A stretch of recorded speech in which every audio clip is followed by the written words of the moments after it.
Fast ट्रॅकवरती घेण्याची मागणी होते, उज्ज्वल निकमांना सुद्धा अपॉइंट करण्याची मागणी, काय आपण मी हा प्रकार घडल्यानंतर काल दिवसभर आमच्या सर्व वरिष्ठ अधिकाऱ्यांच्या संपर्कामध्ये होतो.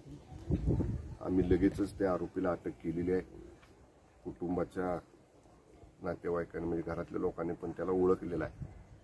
त्याला कठोर शिक्षा करण्याच्या दृष्टीनं पोलिसांच्याकडनं तपासात ज्या बाबी पुढे आणायच्यात त्या सगळ्या एकही बाब त्यातनं राहणार नाही बाजूला, एवढी दक्षता पोलिसांच्याकडनं आम्ही घेतोय. या कुटुंबातली ती लहान मुलगी आहे, त्यांच्या अशा बलात्कार करून खून करणं अशा निर्गुण जो प्रकार केलाय त्याची मी प्रथमतः त्याची निंदा करतो. ज्या योजना आपल्या जिल्हा स्तरावरच्या याच्यासाठी मदत तातडीची देण्याची आहेत, मी जिल्हाधिकाऱ्यांना आताच सूचना दिल्यात.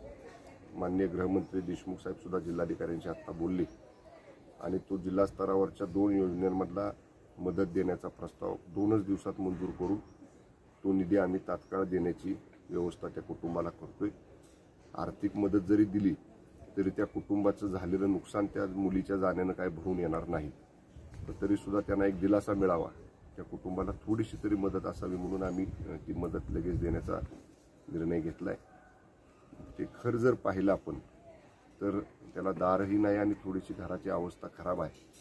आपल्या अनेक योजना शासनाच्या आहेत, तर त्याच्यामधनं जिल्हाधिकाऱ्यांनी आता सांगितले की कुठल्या योजनेत त्यांना घर देता येईल बांधून, तोही प्रयत्न लवकर आम्ही या ठिकाणी करू किंवा ते घर देखील बांधून देण्यासाठी आमचे स्थानिक आमदार महोदय पण इथं आहेत, ते सुद्धा त्याच्यासाठी पुढाकार घेतील. आम्ही ती जबाबदारी घेऊ.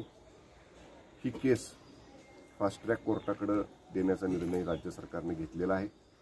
तात्काळ फास्ट ट्रॅक कोर्टामध्ये देण्यासाठी ज्या पूर्तता करायच्या त्या तातडीनं करून ही केस फास्ट ट्रॅक कोर्टाकडे दिली जाईल. नंबर 1, मी स्वतः आणि आमचे माननीय गृहमंत्री देशमुख साहेब आम्ही दोघंही उज्ज्वल निकम साहेबांशी आजच बोलतो आणि शासनाची तयारी आहे की या केसमध्ये विशेष सरकारी वकील म्हणून ॲडव्होकेट उज्ज्वल निकम यांना देण्याची शासनाची तयारी आहे. मलाही विश्वास आहे की उज्ज्वल निकम साहेब निश्चितपणानं शासनाची विनंती मान्य करतील आणि ते सुद्धा या केसमध्ये येतील आणि राज्य सरकार त्यांना विनंती करेल. राज्य सरकारची उज्ज्वल निकम साहेबांना नेमण्याची तयारी आहे. या अगोदर या आरोपी